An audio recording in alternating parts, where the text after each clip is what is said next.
Mula sa karanasan ng pagbabagong buhay ni Sakeo at sa kanyang pagkatawag bilang alagad o tunay na pagiging alagad ng Panginoong Hesukristo, mapupulutan natin ito ng mga ilang katotohanan na gagamitin ng Panginoon para sa pagbabago ng ating buhay bilang kabataan.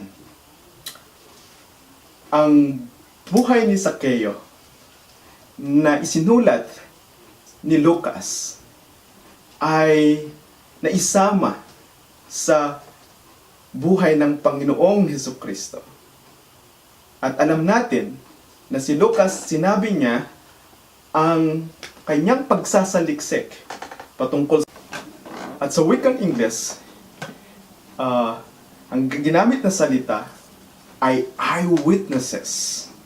Ibig sabihin, ang pinagbasihan ni Lucas nung isinulat niya ang kwento ng buhay ng Panginoong Hesukristo at nung nakatagpo ng Panginoong Hesus si Sakeo at binago niya ang buhay ni Sakeo, ay nakita ito ng mga eyewitnesses.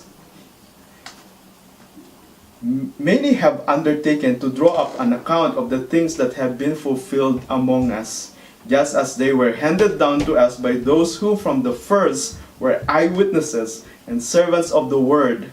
With this in mind, since I myself have carefully investigated everything from the beginning, I too decided to write an orderly account for you, most excellent Theophilus, so that you may know the certainty of the things you have been taught.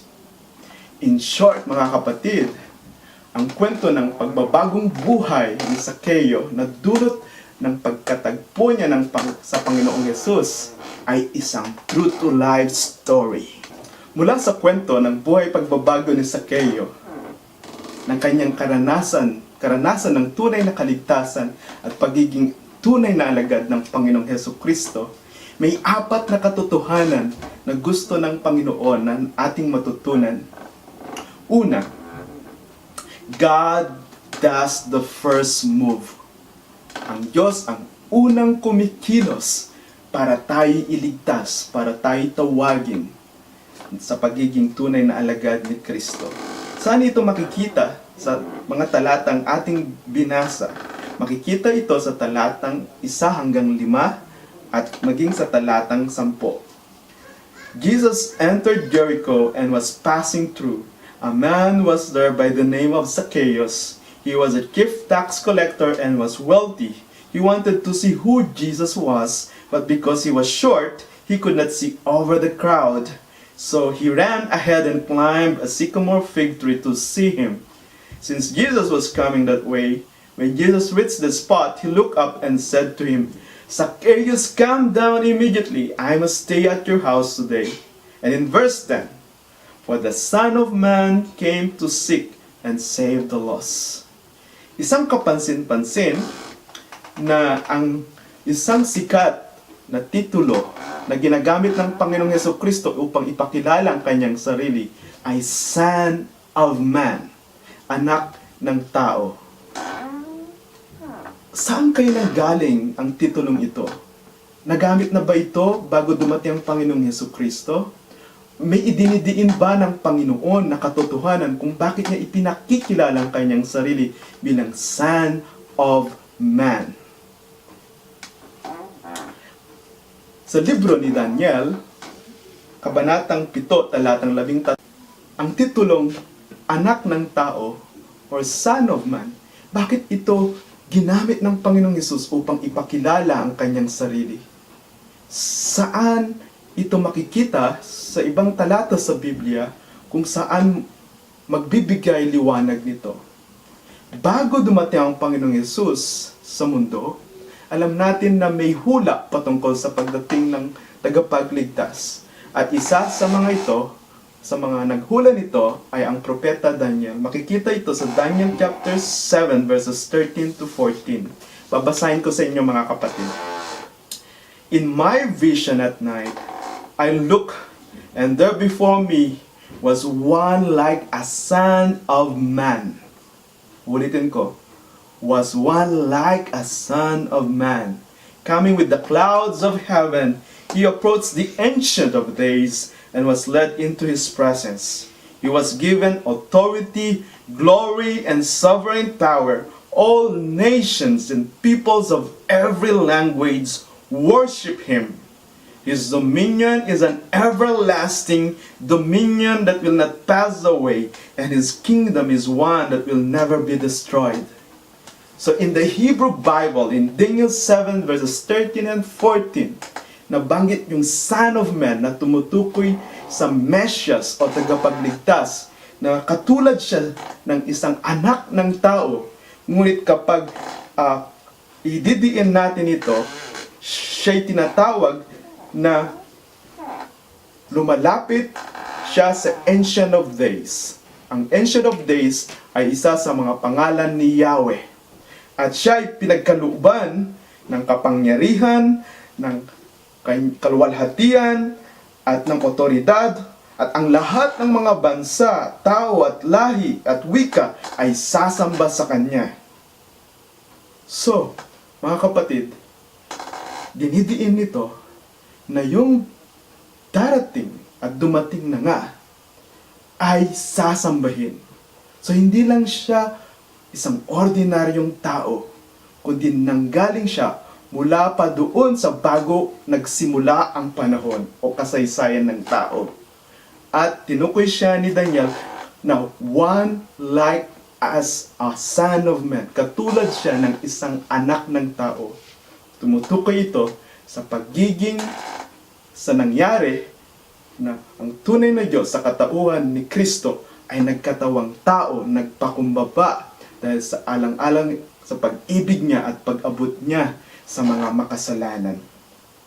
So in short, mga kapatid, ang Diyos ay dumating sa Jericho, ngunit sa katauhan ng Panginoong Jesucristo. Anong ibig sabihin nito? Ang Diyos na buhay, makapangyarihan sa lahat, at banal, ay nagpakumbaba. Sukdulan ng kanyang pag-ibig at habag. At sa katauhan ng Panginoong Hesus, dinalaw niya ang Jericho.